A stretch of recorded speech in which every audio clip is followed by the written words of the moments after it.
Hello दोस्तों, welcome to Noorain classes. मैं आपका दोस्त मोहम्मद नूरैन अंसारी। आज हम लोग पढ़ेंगे जो भाषा, संज्ञा, सर्वनाम, ये सब जितना भी कर चुके हैं उस सब का क्वेश्चन आंसर।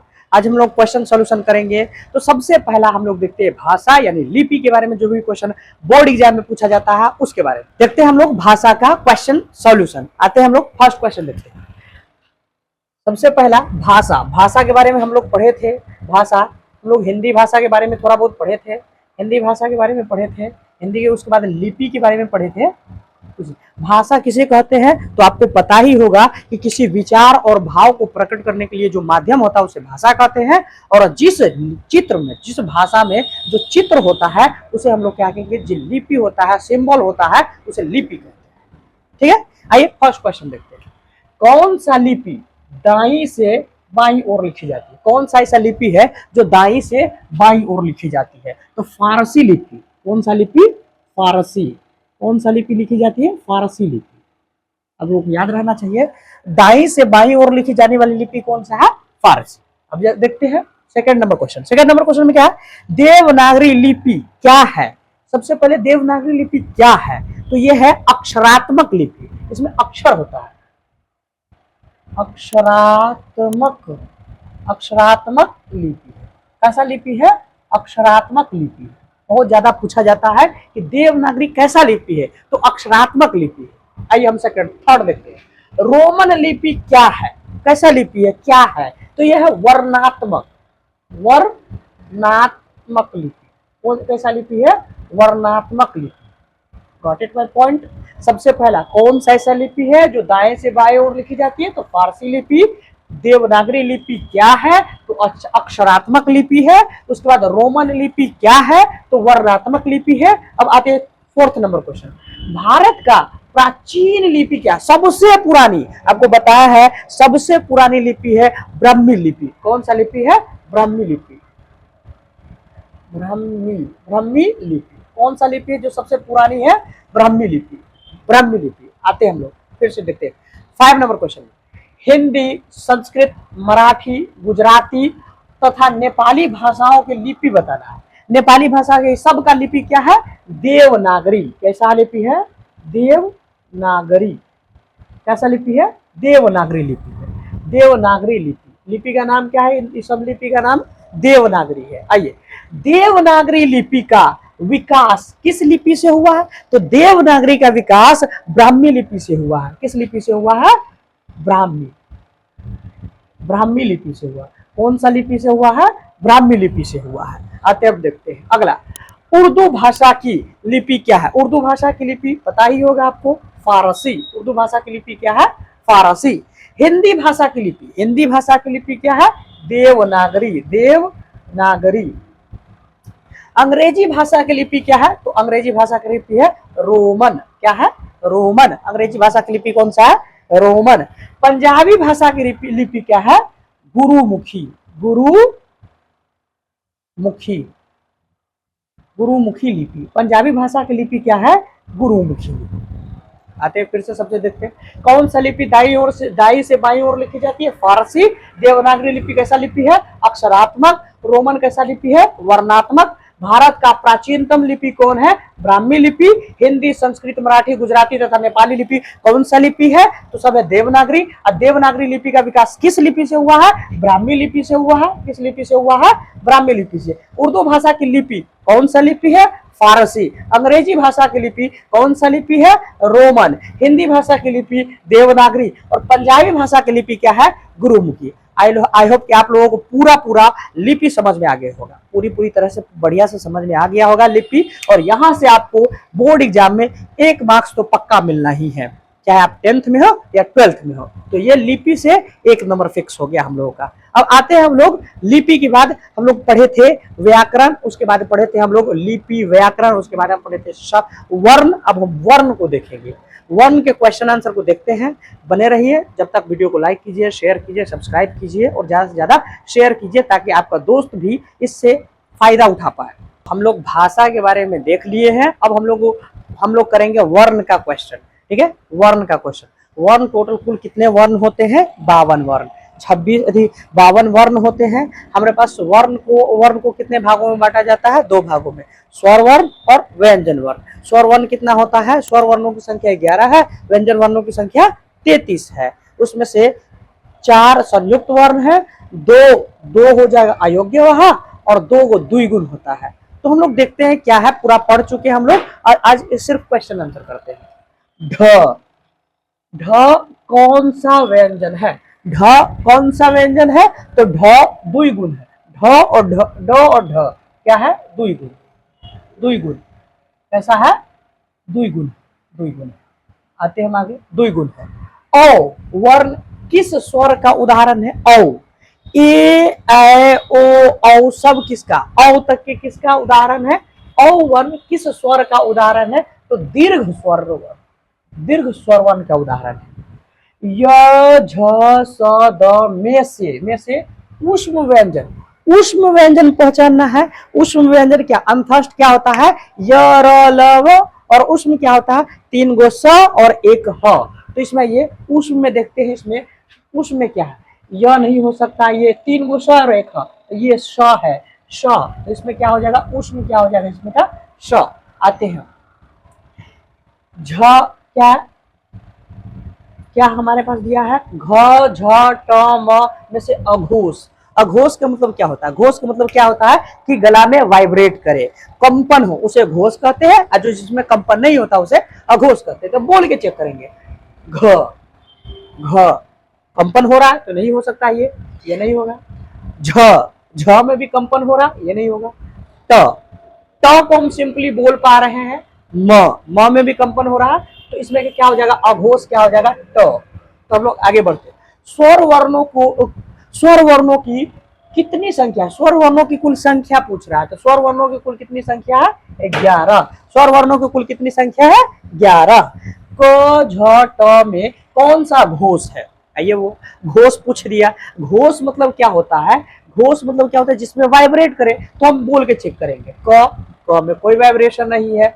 झ में वाइब्रेशन हो रहा है, झ को पकड़ लेंगे। ट में, च में नहीं है, ट में नहीं है, तो हमारा क्या हो जाएगा? झ। क्या हो जाएगा हमारा? झ। हिंदी भाषा में ऊष्म व्यंजनों की संख्या, ऊष्म कितना है? 4, अंतस्थ कितना है? 4, स्पर्श कितना है? 25। तो हम लोग देखेंगे ऊष्म व्यंजनों की संख्या पूछा है तो कितना हो जाएगा? 4। ए वर्ण किस स्वर का उदाहरण है? स्वर 3 भाग होता है। स्वर में 3 हम पढ़े हैं। सबसे पहले ह्रस्व, फिर उसके बाद हो जाता है दीर्घ, उसके बाद प्लुत। तो हमारा क्या है? ए ऐ ओ औ, ये क्या है? 4। ये 4 क्या होता है? हमारा दीर्घ। तो ये इसका आंसर क्या हो जाएगा? दीर्घ स्वर। अच्छा, हिंदी में ह्रस्व स्वर की संख्या पूछ रहा है। ह्रस्व स्वर की संख्या भी कितनी होती है? 4 होती है। ह्रस्व स्वर की संख्या भी कितने होते हैं? 4। हिंदी में अनुनासिका वर्णों की संख्या, अनुनासिका वर्णों की संख्या, नाक से बोलने वाली वर्णों की संख्या पूछ रहा है। तो अनुनासिका वर्णों की संख्या कितना है? टोटल 5 है। आई होप कि आपको समझ में आया हो। दूसरा देखते हैं उच्चारण स्थान। उच्चारण स्थान से भी ज्यादा क्वेश्चन पूछा जाता है। उच्चारण स्थान हम पहले बोलते हैं 5 जगह से उच्चारण होता है। हिंदी भाषा में 5 जगह से निकलता है। पहले यहाँ से कंठ से, कोई भी बोली बोलेंगे तो कंठ से, तो कंठ हो जाएगा। दूसरा नंबर पर हो जाता है या तो तालु से, नीचे वाला होता है तालु, और तीसरा हो जाएगा मूर्धा, और चौथा जो हो जाता है हमारा दंत, और पांचवा हमारा हो जाएगा होठ से, ओष्ठ जिसको बोलते हैं। तो ओ निकालने से कंठ कहीं पर टच नहीं कर रहा। ओ क ख ह ये सब कहां से आता है? तो ये सब आ जाएगा ओष्ठ से, सॉरी कंठ से। कहां से आ जाएगा? कंठ से। अच्छा, च ई ए छ या स सब बोल के चेक कीजिएगा, बिना तालु में सटाए नहीं बोल सकते। तो ये क्या हो जाएगा इसका? तालु। क्या हो जाएगा इसका? तालु। आते हम लोग ट ठ ड ढ न, इस बिना मूर्धा यानी ऊपर में टच किए हुए नहीं बोल सकते। तो क्या हो जाएगा इसका? मूर्धा। मूर्धा इसका आंसर हो जाएगा मूर्धा। त थ द ध न बिना दांत में टच किए नहीं बोल सकते। तो क्या हो जाएगा इसका? दंत। इसका क्या हो जाएगा? दंत। प फ ब भ म बिना होठ सटाए नहीं बोल पाइएगा। तो ये क्या हो जाएगा हमारा? ओष्ठ। क्या हो जाएगा? ओष्ठ। कुछ चिन्ह भी हमें वर्ण में पूछ लिया जाता है चिन्ह। चलिए देखते हैं। ऐसा लकीर दिया रहे, ऊपर से ऐसा दिया रहा और नीचे बुनकर है, इसको कहेंगे विषमयादि बोधक चिन्ह। विषमयादि बोधक चिन्ह। कैसा चिन्ह है? विषमयादि बोधक चिन्ह, चाहे विषमयादि डायरेक्ट एक्सक्लेमेशन मार्क्स। ये क्या है हमारा? ऐसा जो ऐसा दिया रहा है इसको हम लोग कहेंगे योजक। क्या कहेंगे? योजक। योजक हाइफन अंडरस्कोर नीचे वाला होता है और ये हाइफन।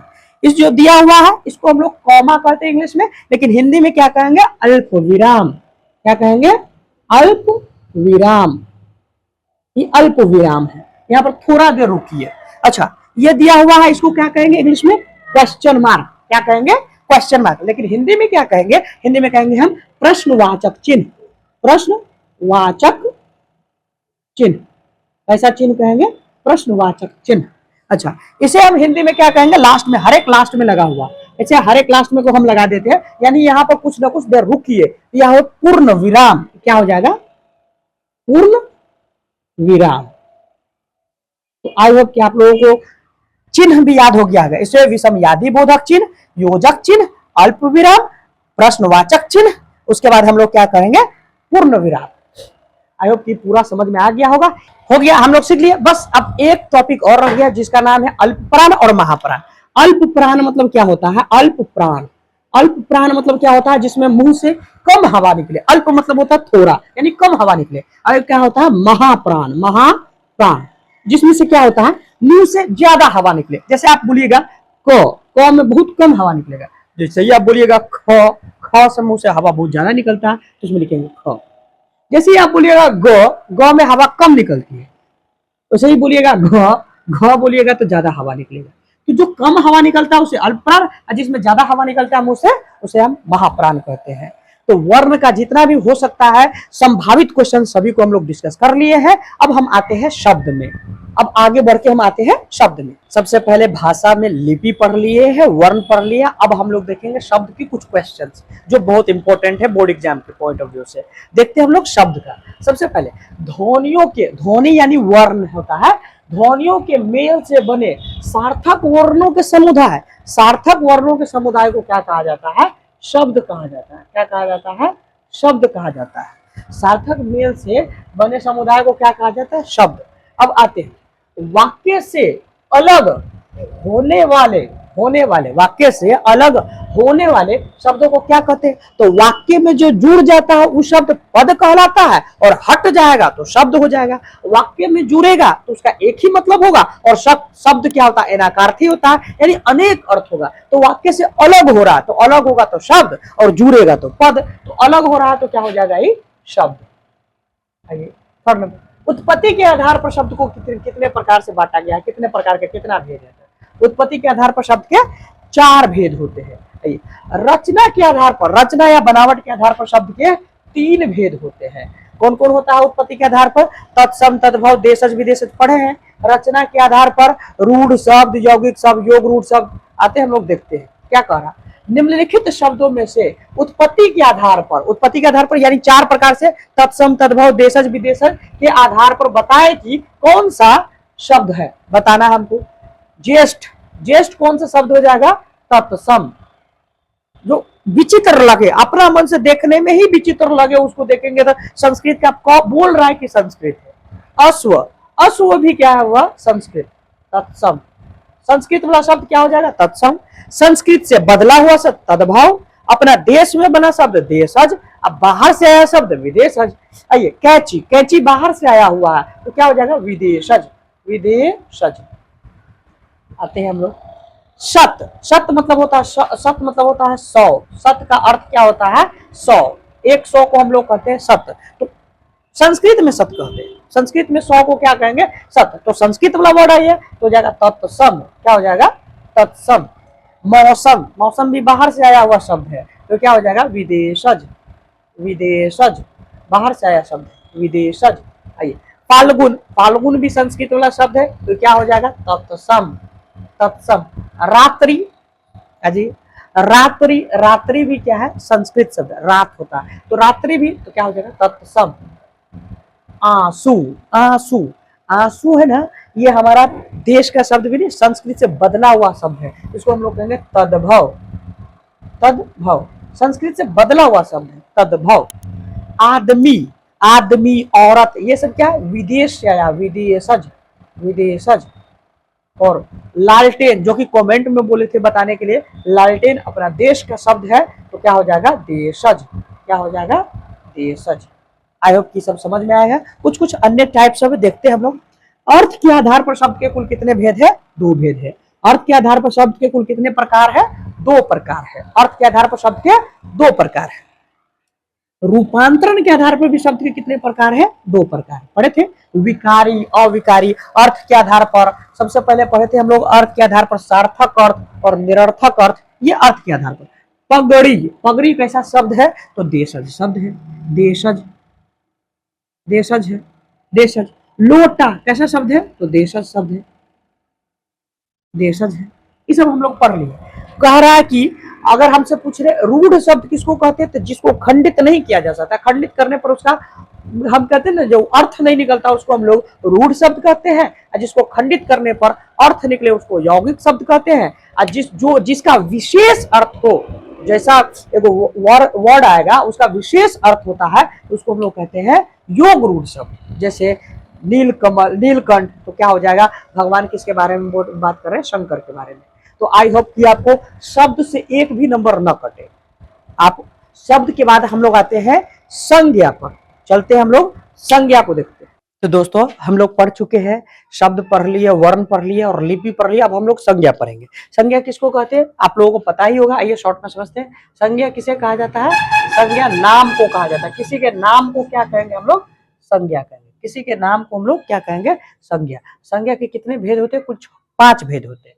संज्ञा के कुल कितने भेद होते हैं, 5 भेद होते हैं। सबसे पहला संज्ञा होता है व्यक्तिवाचक संज्ञा। व्यक्तिवाचक जिसमें खास नाम के बारे में बात करें। व्यक्तिवाचक के बाद क्या हो जाएगा, जातिवाचक संज्ञा, जिसमें सिर्फ जाति के बारे में बात करें। समूहवाचक संज्ञा, जिसमें क्या हो जाएगा, पूरा ग्रुप के बारे में बात करें। उसके बाद हो जाएगा भाववाचक संज्ञा, जिसमें फीलिंग्स की बात करें। और चौथा जो लास्ट में हो जाता है, पांचवा क्या हो जाएगा हमारा, भाववाचक के बाद हो जाएगा द्रव्यवाचक संज्ञा। द्रव्यवाचक संज्ञा, जातिवाचक में सिर्फ जाति, एक आदमी की बात करेगा।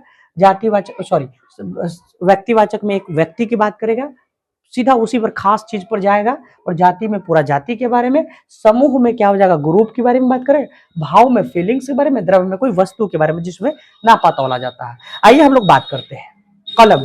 कलम में कौन सा संज्ञा, निम्नलिखित में संज्ञा बताया है, कौन सा संज्ञा है। तो कलम, कलम कैसा है, लाल, पीला, हला, हरा, कुछ भी क्लियर नहीं किया गया। कलम, कलम कैसा हो जाएगा, वो जातिवाचक संज्ञा। जातिवाचक कैसा संज्ञा हो जाएगा, जातिवाचक। सोमवार, सोमवार, मंगलवार, पूरा पूरा खास चीज है, एक ही सोमवार से डायरेक्टली दिमाग में वही जाता है, तो हो जाएगा व्यक्तिवाचक। क्या हो जाएगा, व्यक्तिवाचक संज्ञा। कौन सा संज्ञा हो जाएगा, व्यक्तिवाचक। गंगा नदी, नदी भी नहीं बोला है, गंगा नदी क्लियर कर दिया है, तो व्यक्तिवाचक। व्यक्तिवाचक कौन सा संज्ञा हो जाएगा, व्यक्तिवाचक संज्ञा। भारतीय, भारतीय की बात कर रहा, भारत, भारत जिसमें भी प्रत्यय जुड़ जाए, यानी सफिक्स जुड़ जाए, तो उसे हम क्या बोलेंगे, भाव है। जैसे मैं यहाँ पर लिखा हुआ भारतीय, भारत नहीं, भारतीय यानी फीलिंग्स है, भाव है। I am proud of my India, ऐसा करके होता ना, फीलिंग्स, वही है भारतीय, भाव है, भाववाचक। भाववाचक हो जाएगा। सभा, सभा 2, 4, 10, 15, 20, 25, 30 आदमी का सभा हो सकता है, तो सभा यानी ग्रुप के बारे में बोला है, तो समूहवाचक संज्ञा। समूहवाचक संज्ञा कौन सा वाचक संज्ञा हो जाएगा, समूहवाचक संज्ञा। कैसा संज्ञा हो जाएगा, समूहवाचक। आइए मानवता, कैसे संज्ञा हो जाएगा, मानवता। मानवता में देखो मानव हो जाएगा और ता लग गया, प्रत्यय लग गया, तो क्या हो जा रहा है हमारा, भाव बन जाएगा, भाववाचक। भाववाचक कैसा संज्ञा हो जाएगा, भाववाचक। हीरा, इसको नापा तोला जा सकता है, गिना जा सकता है, तो क्या हो जाएगा हमारा, द्रव्यवाचक संज्ञा। द्रव्यवाचक संज्ञा, द्रव्यवाचक संज्ञा। भारतवर्ष, भारतवर्ष क्या है, भारत के बारे में बात कर रहा है, तो भारतवर्ष क्या है, एक ही है भारतवर्ष, दुनिया में एक ही भारतवर्ष है, तो इसीलिए हम इसको क्या कहेंगे, व्यक्तिवाचक संज्ञा। व्यक्तिवाचक संज्ञा, व्यक्तिवाचक संज्ञा। कवि, कवि कितना भी कवि हो सकता है, कुछ भी, कोई भी चीज का कवि हो सकता है, तो जातिवाचक संज्ञा। जातिवाचक वाचक, पूरा जाति के बारे में बात कर रहा है। झुंड, 10 गो का झुंड, 20 गो का झुंड, 100, 200, 500, इससे ज्यादा झुंड क्या हो सकता है? तो झुंड क्या हो जाएगा? समूह बता रहा, तो समूहवाचक, समूहवाचक। क्लियर है आपको? समूहवाचक। आइए किरना, कृपना, कृपना, कृपना कोई शब्द हो गया, उसमें प्रत्यय ता लग गया, प्रत्यय लग गया, कोई भी प्रत्यय लग गया तो क्या हो जाएगा? डायरेक्ट भाव हो जाएगा, भाववाचक, भाववाचक, भाववाचक। तांबा, तांबा जिसको नापा या तौला जा सकता है तो तांबा क्या हो जाएगा?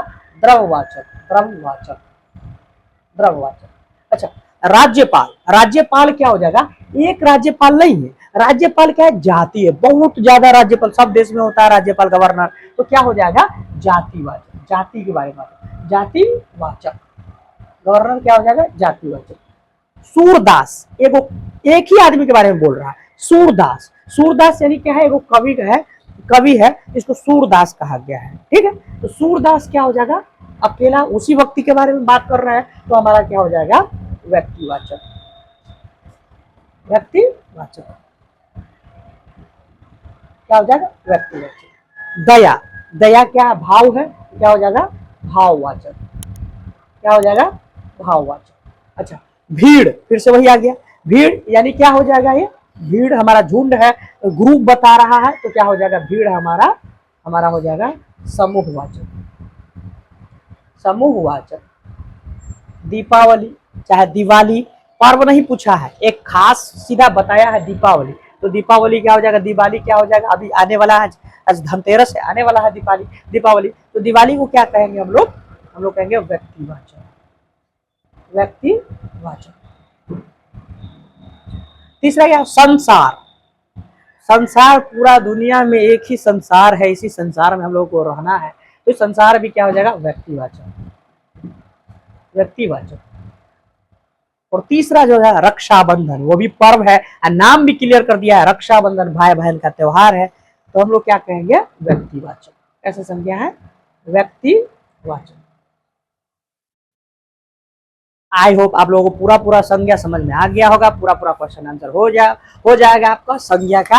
तो दोस्तों बताइए आज का क्लास कैसा लगा? बने रहिए नूरैन क्लासेस पर, ऐसा ही वीडियो आपको हमेशा मिलता रहेगा जो आपको आपके एग्जाम में हेल्पफुल रहे, और आगे जाकर के बहुत ज्यादा रिवीजन का कोर्स लाने वाले हैं, तो बने रहिए, और जितना भी दोस्त सब है उसके पास शेयर कीजिए, ताकि वो उसका भी बोर्ड एग्जाम आने वाला है 10 क्लास और 12 क्लास का, उसको भी हेल्पफुल हो सके ये वीडियो। तो बने रहे नूरैन क्लासेस पर और देखते रहे। आप कमेंट जरूर करें कि कैसा लगा वीडियो, क्या है नहीं है, सब बताएं जरूर। ठीक है, धन्यवाद। आपका दोस्त मैं मोहम्मद नूरैन अंसारी।